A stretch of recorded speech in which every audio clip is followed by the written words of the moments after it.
எல்லாருக்கும் வணக்கம். நம்ம இப்போ இன்னைக்கு எதை பற்றி பார்க்க போகிறோம்னா காமமோகினி பற்றி பார்க்க போகிறோம். இப்போ அதாவது இந்த காமமோகினி பூஜை எப்படின்னு பார்த்தீங்கன்னா பண வரவு பற்றி நம்ம பார்க்க போகிறோம். வசியத்தன்மையை அதிகரிக்கும், பண ஆகர்ஷணம் பண்ணி கொடுக்கும். நிறைய பேர் பார்த்தீங்கன்னா இந்த பேரை கேட்ட உடனே என்ன நினைக்கிறாங்க பார்த்தீங்கன்னா தப்பான விஷயத்துக்கு பயன்படுத்தும் போல அப்படின்ட்டு நிறைய பேர் அப்படி நினச்சிக்கிட்டு இருக்கீங்க. நீங்கள் அப்படியெல்லாம் இது கிடையவே கிடையாது. இந்த பூஜை நீங்கள் எடுத்தீங்கன்னா முதல் விஷயம் உங்களுக்கு வசீகரத்தன்மையை அதிகரித்து கொடுக்கும். யார் உங்களை பார்த்தாலும் பிடிக்கிற மாதிரியே இருக்கும். உங்களை பார்த்த உடனே உங்களுக்கு ரொம்ப பிடிக்கிற மாதிரியே இருக்கும். உங்ககிட்ட பழகணும், அன்பாக இருக்கணும் அப்படின்னு பார்த்தா நிறைய விஷயம் இருக்கு. வசீகரத்தன்மையை நிறைய அதிகரித்து கொடுக்கும். அடுத்தது பார்த்தீங்கன்னா பணம் காசு ஆகர்ஷணம் பண்ணி கொடுக்கும். நிறைய நீங்கள் கேட்ட செல்வத்தை அது உண்டு பண்ணி கொடுக்கும். அதுக்கேற்ற வழியை எல்லாத்தையுமே அதுவே உண்டு பண்ணி கொடுக்கும். நீங்கள் பூஜை பண்ணி உங்களுக்கு பண காசு தேவைப்படுதுன்னா அந்த அம்மா காமமோகினி அம்மாண்ட நீங்கள் கேட்டிங்கன்னா, பூஜை பண்ணி கேட்டிங்கன்னா கண்டிப்பாக உங்களுக்கு அது ரெடி பண்ணி அந்த அம்மாவே உங்களுக்கு கொடுப்பாங்க. அதுக்கேற்ற வழியும் அந்த அம்மா உங்களுக்கு காட்டுவாங்க. அதே போல் இந்த மோகினி பூஜை பண்ணும்போது நீங்கள் என்றைக்குமே அந்த அம்மாவை அம்மாவாக தான் பார்க்கணும். எந்த ஒரு தப்பான எண்ணத்தில் வச்சு அந்த அம்மாவை நீங்கள் பூஜையே பண்ணிடக்கூடாது. எப்படி சொல்கிறதுன்னு பார்த்தீங்கன்னா ஒரு காதலியாவோ இல்லை மனைவியாவோ அப்படின்னு நினச்சி நீங்கள் பண்ணிடவே கூடாது. என்றைக்குமே அவங்கள நீங்கள் எப்போ பார்க்கும்போது ஒரு அம்மாவாக பார்த்து தான் உட்காந்து நீங்கள் பூஜை பண்ணுற மாதிரி இருக்கும். அப்படி நீங்கள் அந்த மாதிரி ஒரு உறவு முறைகளை பார்த்தீங்கன்னா அதோட பின்விளைவுகள் வேறு மாதிரி தான் இருக்கும். எப்படி பண்ணுறீங்கன்னு பார்த்தீங்கன்னா நான் பையன்மா, நான் பொண்ணுமா, நான் உங்களை நினச்சிட்டு பூஜை பண்ணுறேம்மா அப்படின்னு நினச்சி தான் நீங்கள் பூஜை பண்ணணுமே தவிர வேறு எந்த ஒரு உறவு முறைகளில் வச்சு நீங்கள் கண்டிப்பாக பண்ணவே கூடாது. இந்த பூஜை பார்த்தீங்கன்னா 21 நாள் பூஜையும் இருக்குது, 48 நாள் பூஜையும் இருக்குது. 2 முறைகளும் இருக்குது இந்த பூஜைக்கு. இந்த பூஜையை நீங்கள் 48 நாள் போடுறீங்கன்னா ஒரு நாளைக்கு 1008 உரு போடுற மாதிரி இருக்கும். நைட்டு 11 மணிக்கிட்ட தான் நம்ம உட்காந்து போடுற மாதிரி இருக்கும் இந்த பூஜை முறைகள். இல்லை எனக்கு 21 நாள் பூஜையே போதுன்னு பார்த்தீங்கன்னா நீங்கள் ஒரு நாளைக்கு பார்த்தீங்கன்னா 3200 உரு போடுற மாதிரி இருக்கும். 21 நாள் பூஜை முடிக்கிற மாதிரி இருந்தால் இந்த மாதிரி இத்தனை உருகள் போடுற மாதிரி இருக்கும். 48 நாள்னா பார்த்தீங்கன்னா 1008 உரு கம்பல்சரி நீங்கள் போட்டு தான் ஆகணும். ஒரு நாளைக்கு கரெக்டாக 10லேருந்து 11 மணிக்குள்ளெல்லாம் உட்காந்து நீங்கள் பண்ணுற மாதிரி இருக்கும். இந்த பூஜைக்கு படையல் பார்த்தீங்கன்னா அவுள் பொரிக்கடலை, வாழைப்பழம், பானகம், இனிப்பு சம்மந்தப்பட்ட எல்லாமே வச்சு நம்ம பண்ணுற மாதிரி இருக்கும்.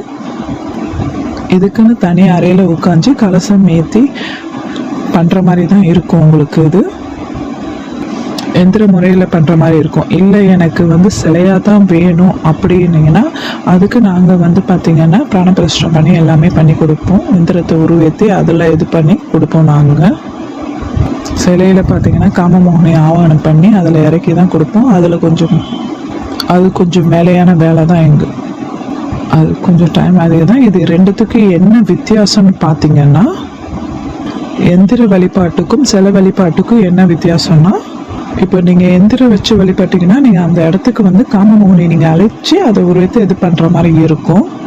சிலையை வழிபட்டீங்கன்னா அந்த பூஜைக்குள்ளே அந்த சிலைக்குள்ளே எந்திரம், மை, வேறு எல்லாமே வைக்கும் போது அந்த இடத்துல பார்த்தீங்கன்னா காமமோகினி இறக்கி நாங்கள் கொடுப்போம். நாங்கள் அதில் அந்த சிலைக்குள்ளே ஆனாலும் அப்பவும் நீங்கள் பூஜை பண்ணி தான் ஆகணும். சரிங்களா?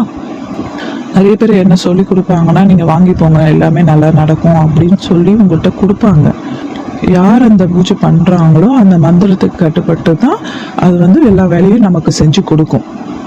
எல்லாருமே இதை நீங்கள் கண்டிப்பாக புரிஞ்சுக்கணும். இல்லைங்க, இது மெயினாக பார்த்தீங்கன்னா பணக்காசு ஆகர்ஷணம் பண்ணி கொடுக்கும், முக வசீகரம் கொடுக்கும்.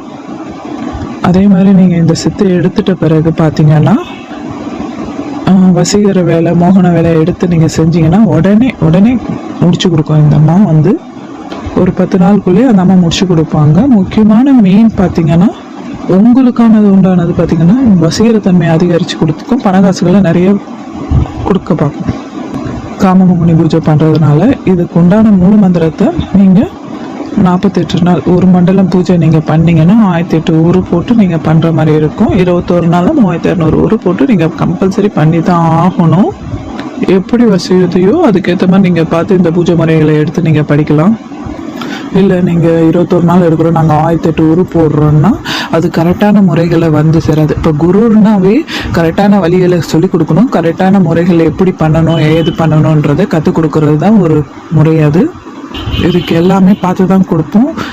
நீங்கள் எடுக்கிற மாதிரி இருந்தால் இதுக்கான எந்திரம், அப்படி சிலையாக கேட்டிங்கன்னா அதுக்கு சிலைக்குள்ளானது என்ன எதுவோ அதுவும் பண்ணி கொடுத்துருவோம் நாங்களே வந்து. இதுக்குண்டான என்னென்ன கொடுப்போம்னு பார்த்தீங்கன்னா, இதுக்கான மோகினி வசிய மை கொடுப்போம், ஜபமாலை கொடுப்போம், நாங்களே எல்லாமே நாங்களே ரெடி பண்ணி கொடுத்துருவோம். பூஜை என்னைக்கு பண்ணணும், ஏது பண்ணணும் எப்படின்றத அந்த முறைகளும் நாங்களே கற்றுக் கொடுத்துருவோம் உங்களுக்கு. இது பண்ண ஆரம்பிங்க, கண்டிப்பாக உங்களுக்கு சித்தியாகும். பணக்காசு நல்ல வரவு கொடுக்கும், வசீகரத்தன்மையை நல்லா அதிகரித்து கொடுக்கும் உங்களுக்கு. எப்போவுமே பார்த்தீங்கன்னா இது கண்டிப்பாக இது உங்களை வந்து அடுத்த நிலைமைக்கு கொண்டு போகும், செல்வத்திலையும் சரி எல்லாத்துலேயும் சரி. அதுக்கு நீங்கள் நம்பிக்கையாக உட்காந்து பூஜை பண்ணுற மாதிரி இருக்கும். அதே போல் பார்த்தீங்கன்னா, இந்த காமமோகினிக்கு படையல் போடுறீங்கன்னா அது வந்து என்றைக்குமே எக்காரணத்தை கொண்டு நீங்கள் இதை சாப்பிட்றவே கூடாது. நீங்கள் இப்போ இது வந்து ஒரு 10-11 மணிக்கு உட்காந்து பூஜை பண்ணுறீங்கன்னா அன்றைக்கி நைட்டு ஃபுல்லாக அந்த படையலை அங்கேயே வச்சுட்டு மறுநாள் காலையில் எடுத்து ஒரு குளத்தங்கரையோ இல்லை ஆத்தங்கரையிலையோ வச்சுட்டு வர மாதிரி இருக்கும். இது வந்து பார்த்தீங்கன்னா எப்போவுமே சாப்பிட்றக்கூடாது, தொற்றவே கூடாது. அதில் இருக்க ஒரு பொருள் கூட நீங்கள் அதை எடுத்து சாப்பிட்றவே கூடாது. அப்படி பூஜை பண்ணாதான் இது வந்து உங்களுக்கு சித்தி ஆகும். அந்த ஒரு அதில் இருக்கிற படையில் இருக்கிற ஒரு சின்ன விஷயம் கூட நீங்கள் எடுத்து சாப்பிடக்கூடாது. நீங்கள் இதை எடுத்து நம்பிக்கையாக பண்ணுங்க, கண்டிப்பாக இந்த அம்மா வந்து உங்களுக்கு சித்தி ஆவாங்க. மேலும் எதனால் உங்களுக்கு தெரிஞ்சுக்கொள்ள விரும்புகிறீங்கன்னா என் நம்பருக்கு காண்டாக்ட் பண்ணுங்க. மற்ற எல்லா விஷயத்தையும் நாங்களே உங்களுக்கு சொல்லித்தரோம். நன்றி, வணக்கம்.